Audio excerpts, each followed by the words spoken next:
क्या आप भी 20 में से 20 नंबर लाना चाहते हैं? और यदि लाना चाहते हैं तो इस वीडियो को लास्ट तक जरूर देखिएगा, नहीं तो फिर पछताना पड़ जाएगा। देखिएगा, हम किसी भी क्वेश्चन को हल करेंगे और उसकी डिटेल को समझेंगे। यदि आप किसी भी क्वेश्चन को रट करके याद करते हैं तो बहुविकल्पीय प्रश्नों को हल करना बिल्कुल एकदम गलत बात है, क्योंकि यदि हम कॉन्सेप्ट सीखेंगे तो एक जैसे कई सवालों को हल कर ले जाएंगे। तो आज के इस वीडियो में हमने 20 सवाल लिए हैं। 20 सवाल एकदम बहुत ही शानदार हैं। तो आप वीडियो को लास्ट तक जरूर वॉच कीजिए, और जिस क्वेश्चन में हमें लगेगा कि आपको एकदम विश्लेषण से समझाना है, उस क्वेश्चन को हम विस्तृत तरीके से समझाएंगे। और आपसे कोई शुल्क नहीं लिया जा रहा है, एकदम फ्री है। तो आप इस वीडियो को लास्ट तक देखिएगा और 20 मिनट में अपना 20 नंबर पक्का कर लीजिएगा। तो देखिएगा, पहला क्वेश्चन जो है वह इस प्रकार से है कि एक त्रिघाती बहुपद के अधिक से अधिक शून्यकों की संख्या होगी। भाई समीकरण जो दिया है वह दिया है बहुपद हमें त्रिघाती। अब त्रिघाती बहुपद में शून्यकों की संख्या कितनी होगी? हमेशा 3 होगी। तो हम इसमें लगा देंगे कि 3 होगी। यदि द्विघातीय समीकरण में पूछता कि द्विघातीय बहुपद के अधिक से अधिक शून्यकों की संख्या कितनी होगी, तो द्विघातीय बहुपद में अधिक से अधिक शून्यकों की संख्या होती वह होती 2। एकदम सिंपल सी बात है। अब देखिएगा दूसरा क्वेश्चन, संख्या 140 का अभाज्य गुणनखंड होगा। तो अभाज्य गुणनखंड हम इसका 140 का करेंगे और उसमें देखेंगे कि 2 कितनी बार आ रहा है, 3 कितनी बार आ रहा है और 5 कितनी बार आ रहा है, या फिर कौन कौन सी संख्याएं आ रही हैं।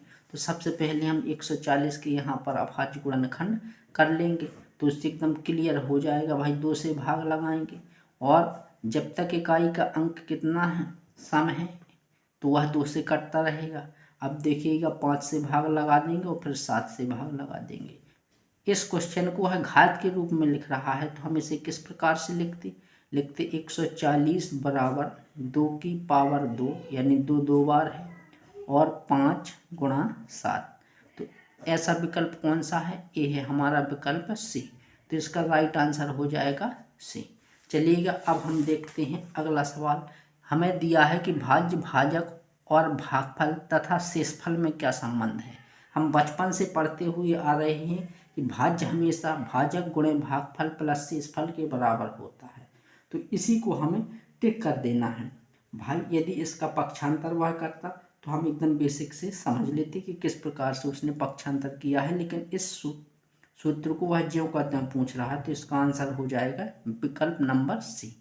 अब देखिएगा, जो चौथा सवाल एकदम शानदार सवाल है। बहुत से बच्चे इसमें बहुत कंफ्यूज हो जाते हैं और उन्हें समझ में नहीं आता है कि क्या करें। तो देखिएगा, रेखिक समीकरण हमें दिया है x प्लस 2y प्लस 5 बराबर 0 तथा -3x 6y प्लस 1 बराबर 0 के हल होंगे।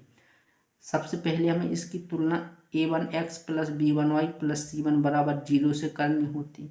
तो a बराबर देखिएगा x का गुणांक कितना है? 1, तो इसका गुणांक हम लिखते यहाँ पर 1, और b का गुणांक कितना है? 2, तो हम लिखते 2, और c का गुणांक कितना है? 5, तो इसमें हम 1 लगा देते। और दूसरा जो समीकरण है इसमें कितना है? a2 -3 और b2 -6 और c2 जो है वह दिया है 1। अब इस कॉन्सेप्ट को समझिएगा, किसी भी समीकरण में हमें बताना है कि कितने हल होंगे। तो देखिएगा, इसको हम समझते हैं। यदि a1 बराबर a2 और b1 बराबर b2, यानी a1 a2 के बराबर b1 b2 नहीं है, तो इस प्रकार के समीकरण का केवल एक हल होता है, केवल एक हल। ठीक। अब दूसरा जो प्रकार होता है उसमें हम तीनों अचर राशियों से तुलना करेंगे, जैसे कि a1/a2 बराबर b1/b2 और बराबर c1/c2। और यदि देखा जाए कि a1 a2 के बराबर है और b1 b2 के बराबर है, लेकिन c1 c2 के बराबर नहीं है, तो इसका कोई हल नहीं होगा।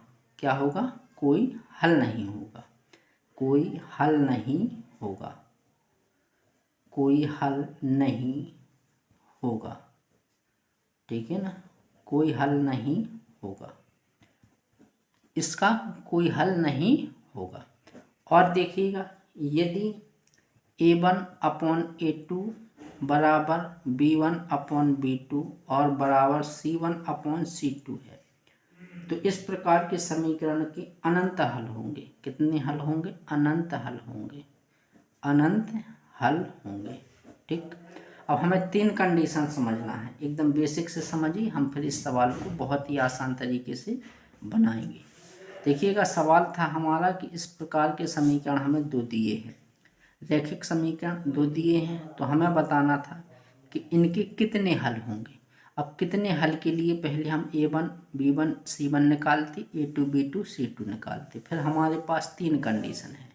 देखिएगा, पहली कंडीशन है यदि A1 A2 बराबर नहीं है B1 B2 की तो इसका एक हल होगा, मात्र एक हल होगा। और यदि A1 A2 और बराबर B1 B2 और C1 C2 बराबर नहीं है तो इसका कोई भी हल नहीं होगा। और यदि ये तीनों बराबर हैं तो इसके अनंत हल होंगे। कितने हल होंगे? अनंत हल होंगे। तो हम अपनी संख्या को रख करके देखेंगे तो A1 A2 देखिएगा, हमारा A1 है 1 और A2 दिया है -3, B1 2 और C1 -6 बराबर लगाते जाएंगे। और A दिया है 5 और C2 1, 5 और 1। अब देखिएगा, इसको हम हल करेंगे तो 2 एकम 2, 2 तिहाई 6, 1/-3 बराबर 1/-3 बराबर ये आया 5/1। तो A1 A2 बराबर B1 B2 तो है, लेकिन जो C1 C2 है जी बराबर नहीं है। तो इसकी जो तीसरी कंडीशन है, यानी कि इस समीकरण का कोई हल नहीं होगा। तो इसका जो आंसर होगा कि इसका कोई हल नहीं होगा। तो देखिएगा, इसमें कौन सा आंसर है? अद्वितीय हल, 2 हल, अपरिमित रूप से अनेक हल नहीं होंगे, उपर्युक्त में से कोई हल नहीं होगा। तो यही इसका आंसर हो जाएगा। ठीक, इसमें से कोई नहीं, क्योंकि वह विकल्प दिया ही नहीं है। अब देखिएगा, समांतर श्रेणी का सार्वधातुक निकालना है। कभी भी हम समांतर श्रेणी का सार्वधातुक निकालते हैं तो उसके लिए क्या करते हैं? अगले पद में से हम पिछला पद घटा देते हैं। जैसे तो D से लिखा जाता है सार्वधातुक को, तो हम क्या करते हैं? -1 से -5 घटा देते, और जब -1 से -5 घटाते तो ये प्लस हो जाता है, तो इसका सार्वधातुक निकल के आता 4। तो इसका आंसर कितना हो जाता? 4, यानी विकल्प नंबर D एकदम सही आंसर। अब देखिएगा, जो 6वां सवाल है उसमें कह रहा है कि द्विघात समीकरण ax² + bx + c बराबर 0 का विभक्त कर होगा। अब भाई, समीकरण एकदम हमें सीक्वेंस से दिया है, जिस प्रकार से व्यापक द्विघात समीकरण होता है उसी प्रकार से। तो हमें विभक्त कर का सूत्र पूछ रहा है, तो विभक्त कर को हम D से प्रदर्शित करते हैं, उसका सूत्र होता है b² - 4ac। तो b² - 4ac किस आंसर में है? तो b² - 4ac तीसरे आंसर में। तो इसका आंसर हो जाएगा विकल्प नंबर C। वीडियो यदि पसंद आ रहा है तो चैनल को सब्सक्राइब जरूर कर लें, ताकि आपको इसी प्रकार की वीडियो मिलती रहे। देखिएगा, जो 7वां सवाल है वह कह रहा है कि 2 बिंदुओं के बीच की दूरी ज्ञात कीजिए। तो 2 बिंदुओं के बीच की दूरी हम कैसे निकालते हैं? इसके लिए हमें एक फार्मूला होता है, यानी x2 - x1 का whole square plus y2 - y1 का होल स्क्वायर। इसी को हम लगा देंगे और 1 मिनट में हम आंसर निकाल लेंगे। भाई, x2 4 है और x1 2 है, 4 में से 2 घटा देंगे तो बचेगा कितना? 2, 2 का वर्ग प्लस y2 1 है और y1 3 है, तो 1 में से 3 घटाएंगे तो -2 आ जाएगा। अब इसको कर लेंगे हल, तो 2 का वर्ग होगा, y होगा 4 और -2 का वर्ग ये भी +4, तो 4 और 4 हो जाएगा 8। और 8 को हम इस प्रकार से लिख सकते हैं कि 2 × 2 × 2, 2 का जोड़ा बन रहा है, इसको बाहर लाएंगे, और इसका नहीं बन रहा तो इसको अंदर रहने देंगे। तो इसका आंसर आ जाएगा 2√2, 2√2, यानी विकल्प नंबर B एकदम राइट आंसर। चलिएगा, अब देखिएगा, यदि द्विघात समीकरण 3x² - 12x + m बराबर 0 के मूल बराबर हैं तो m का मान निकालिए। इस प्रकार का सवाल तो परीक्षा में हर बार आता है, तो इसे हम कैसे बनाएंगे? देखिएगा, m लिखा हो, p लिखा हो, a लिखा हो और कह दिया जाए कि मूल बराबर हैं, तो उसके लिए हम विभक्त कर को 0 के बराबर रखते हैं। अब विभक्त कर का हमने सूत्र अभी देखिएगा बताया था आपको, कितना था, बी स्क्वायर माइनस 4ac। यह किसके बराबर हो जाएगा, 0 के बराबर हो जाएगा। तो देखिएगा यदि कभी मूल बराबर दिए हों तो हम उसको इस प्रकार से बना लेंगे। किस प्रकार से लिखेंगे कि जो बी स्क्वायर माइनस 4ac होगा वह 0 के बराबर होगा। तो b का गुणांक कितना है, यहाँ पे है माइनस का 12 भाई, माइनस का 4 गुणा, यहाँ पर a का मान रखना था तो a का मान है 3, तो यहाँ पर लिखेंगे हम पहले 3, फिर लिखेंगे c की जगह पर m बराबर 0। तो 12 का वर्ग होता है 144, माइनस माइनस क्या हो जाएगा प्लस, माइनस का 12m बराबर 0। 12m को हम उस तरफ ले जाएंगे तो हो जाएगा ये प्लस का 12 से काट देंगे तो 12 बार में, तो m का मान जो निकल के आया वह आया 12।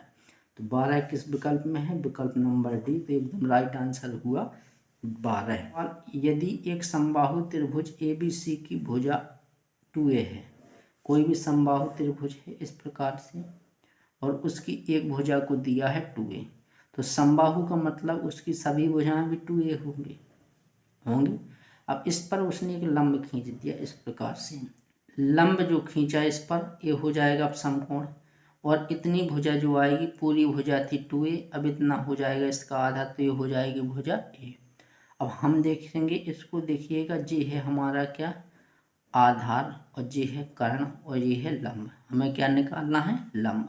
तो लंब के लिए जो सूत्र होता है वह होता है कर्ण का स्क्वायर माइनस आधार का स्क्वायर, तो कर्ण है कितना 2, तो 2a का वर्ग माइनस आधार कितना है a, तो a का वर्ग, तो यहाँ पर हम कर लेंगे इसे हल, तो 2 का 4a स्क्वायर हो जाएगा माइनस का a का स्क्वायर a स्क्वायर, तो बचेगा कितना 3a स्क्वायर, यानी इसमें से हम घटा देंगे 4a स्क्वायर में से a स्क्वायर। अब a स्क्वायर का वर्गमूल जो होता है, यानी इसको बाहर लाएंगे तो a हो जाएगा और 3 अंदर रहेगा, तो इसका मान आ जाएगा a√3। तो इसका आंसर हुआ a√3। एकदम बेसिक से समझाएंगे आपको, ऐसे नहीं कि विकल्प रटना है, रटना नहीं, विकल्प आपको करना है, हल करना है, किस प्रकार से हल होता है। यदि आप वीडियो को लाइक और अपने दोस्तों के साथ शेयर करेंगे तो हमें मोटिवेशन मिलता है वीडियो और भी लाने का। देखिएगा अब अगला सवाल जो है वह है माध्य निकालना है। इसमें निम्नलिखित सारणी का माध्य होगा। इस प्रकार से हमें कोई भी सारणी बनाकर दे दी जाए, उसका माध्य पूछा जाए तो उसे करना भी एकदम आसान होता है। पहले हम यहाँ पर लिख देंगे वर्ग अंतराल, वर्ग अंतराल के बाद हमेशा मध्य बिंदु या मध्य पद लिख दिया जाता है, मध्य बिंदु लिखेंगे। इसके बाद लिखेंगे बारंबारता, बारंबारता लिख करके हम देखिएगा क्या करेंगे, मध्य बिंदु को मानता है x और बारंबारता को f, और यहाँ पर हम निकाल लेंगे f इंटू एक्स यानी fx। अब देखिएगा वर्ग अंतराल जो दिया है वह इस प्रकार से दिया है, तो हम लिख लेंगे फटाफट 1 3 3 5 5 7 7 9 और 9 से 11 है, 9 से 11। अब देखिएगा जो बारंबारता दी है वह दी है हमें 3 2 4 2 3। मध्य बिंदु कैसे निकाला जाता है, कभी कभी विकल्प में मध्य बिंदु ही पूछ लेता है कि इसका मध्य बिंदु क्या होगा, तो इन दोनों को जोड़ करके 2 का भाग लगा देते हैं तो किसी भी वर्ग अंतराल का मध्य बिंदु निकाल आता है। 3 और 1 होगा 4, 4 में 2 का भाग देंगे तो आएगा 2, 5 3 8, 8 में 2 का भाग देंगे तो 4, 5 और 7 12, 12 में देंगे तो 6, और 9 और 7 16, 16 का हो जाएगा आधा 8, और 11 और 9 20, 20 का आधा 10। अब हम क्या करेंगे कि fx निकाल देंगे इसका, 3 दूना 6, 4 दूना 8, और ये हो जाएगा 24, और 8 दूना 16, और 10 3 30। तो फटाफट जिसका हम योगफल निकालेंगे, इसे कहते हैं सिग्मा f। सिग्मा का मतलब होता है किसी भी संख्या का योग निकालना। तो 3 2 5, 5 4 9, 9 2 11, 11 और 3 हो जाएगा 14। कितना आया 14। अब इसका योग निकालेंगे, इसको हम कहेंगे सिग्मा f इंटू एक्स, यानी हमें fx निकालना है इसका योगफल।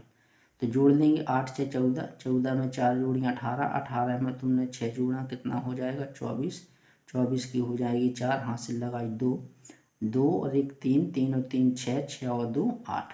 अब जो समांतर माध्य का सूत्र होता है वह होता है sigma F x upon sigma F.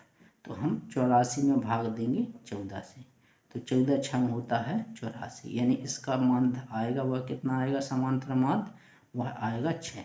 तो 6 हमारे किस विकल्प में है, विकल्प नंबर डी। तो इसका आंसर हो जाएगा कितना, 6। तो एकदम बेसिक से समझाएंगे, कहीं भागने की ज़रूरत नहीं है। यदि आप वीडियो को लास्ट तक बने रहते हैं तो आप इसके साथ लॉन्ग क्वेश्चन को भी हल करना सीख लेंगे। चलिए अब हम समझते हैं कि हमें जो सवाल दिया है साइन 27 अंश और बटा में दिया है cos 63 अंश, इसको हम कैसे हल करते हैं। तो देखिएगा, इसको हल करने के लिए हम सूत्र लगाएंगे इस प्रकार से कि साइन 27 को लिखेंगे 90 माइनस 63 अंश बटा cos 63। इस प्रकार का सवाल जब भी आ जाए हमें किसी एक को बदलना है, या तो हम अंश को बदलेंगे या हम हर को बदलेंगे। तो हमने अंश बदल लिया, तो देखिएगा साइन 90 माइनस थीटा होता है cos थीटा, और cos थीटा की जगह है 63, तो ये हो जाएगा 63 अंश बटा cos 63 अंश। तो भाग देंगे तो कितना आएगा, 1। तो इसका विकल्प कौन सा सही हो जाएगा, विकल्प नंबर 1, ये सही हो गया। अब देखिएगा इसी प्रकार से हमें दूसरा सवाल दिया है 12वां। इसमें बताया गया है कि cos a बराबर जो है वह है √3/2। तो हमें sin 2a का मान निकालना है। अब sin 2a का मान कैसे निकालेंगे, जब हम पता करेंगे कि a का मान कितना है तो इसे हम लिखेंगे cos a बराबर √3/2 किसका मान होता है cos में, तो भाई cos होता है 30 अंश का मान। तो देखिएगा a का मान कितना निकल के आएगा, यहाँ से आएगा 30 अंश। अब a बराबर 30 है तो हमें निकालना है sin 2a का मान। a के स्थान पर रखेंगे हम 30, तो 30 रखेंगे तो हो जाएगा sin 60, और sin 60 अंश का मान जो होता है वह होता है √3/2।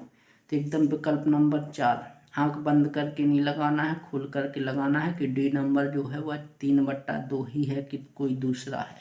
तो इसका आंसर आया कितना, 3/2। भाई हमें दिया है 1 + tan स्क्वायर a बटी 1 + cot स्क्वायर a का मान होगा।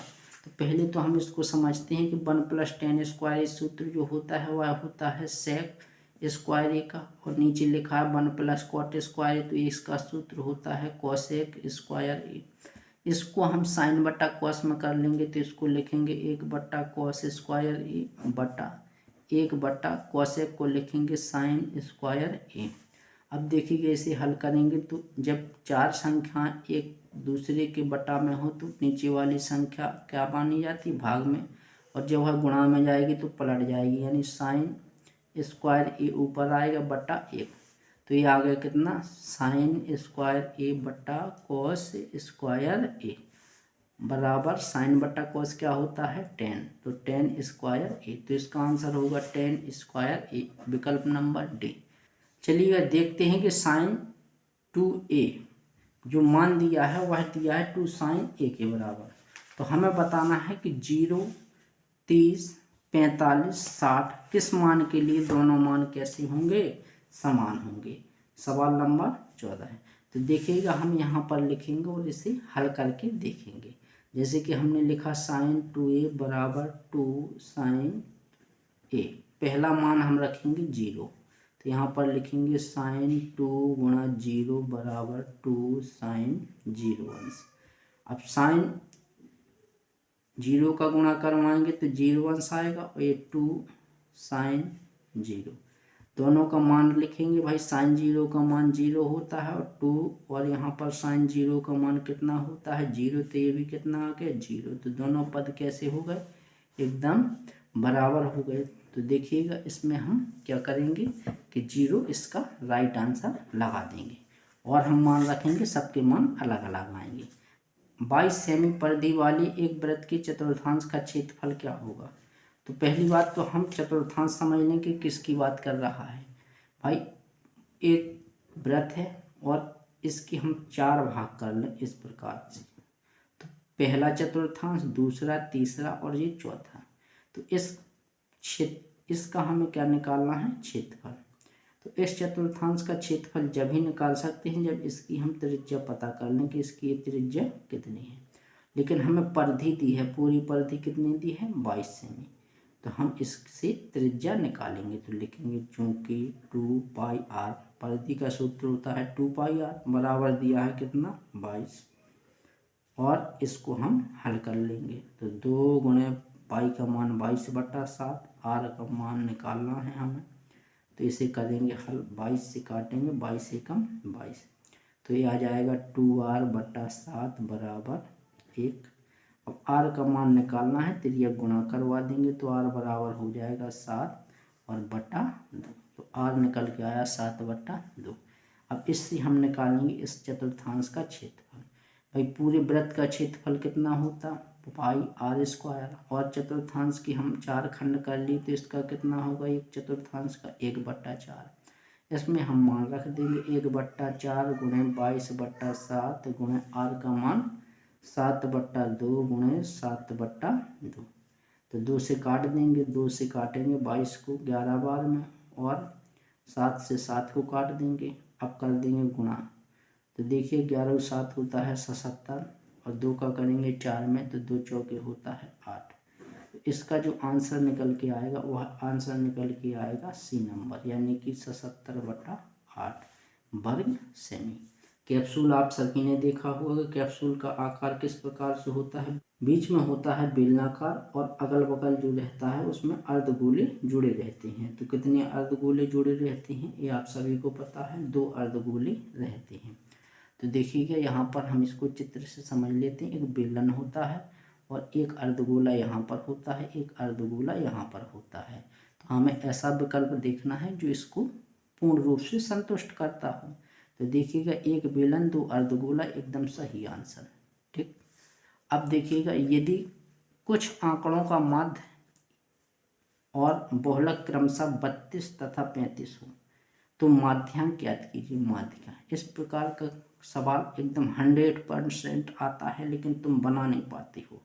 तो इसको एकदम बेसिक से याद सीख लो। इसका जो सूत्र होता है वह होता है बहुलक बराबर, क्या होता है, बहुलक बराबर, बहुलक बराबर होता है 3 गुणे माध्यिका माइनस 2 गुणे समांतर माध्य। इस सूत्र को याद कर लो, कोई भी क्वेश्चन पूछे, बहुलक पूछे, माध्यिका पूछे, समांतर माध्य पूछे, सभी निकाल सकते हैं, बस आपको पक्षांतर अच्छे से करना आना चाहिए।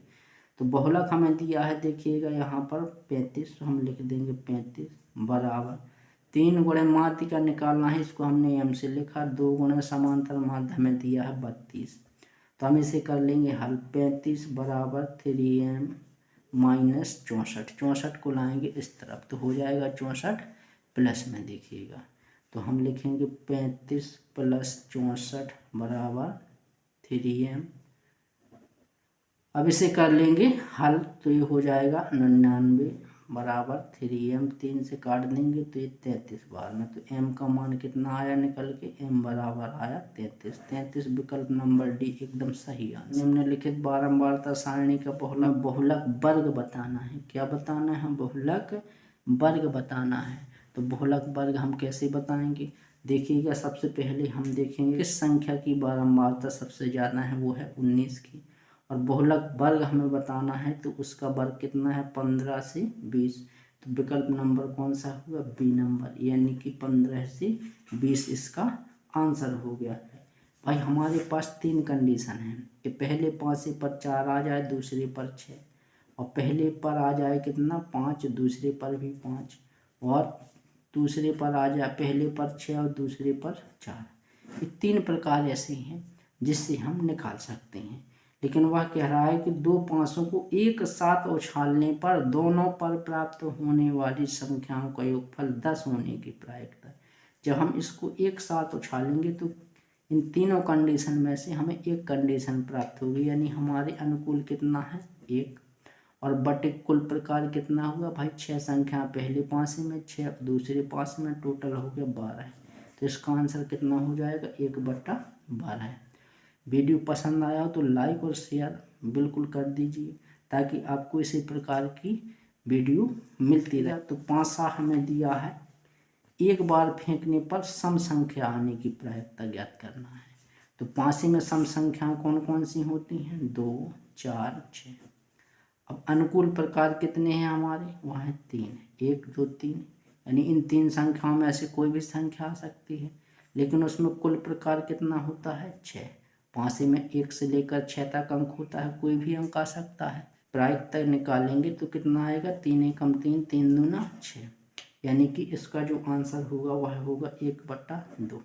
तो आज के वीडियो में इतना ही, मिलते हैं अगली वीडियो में। तब तक आप अपने एक एक दोस्त को जोड़ लेंगे, और आपको यदि एकदम बेसिक क्लियर करना है या मैथ सीखना है तो आप यूट्यूब चैनल को सब्सक्राइब करके दोस्तों के साथ शेयर ज़रूर कर देंगे।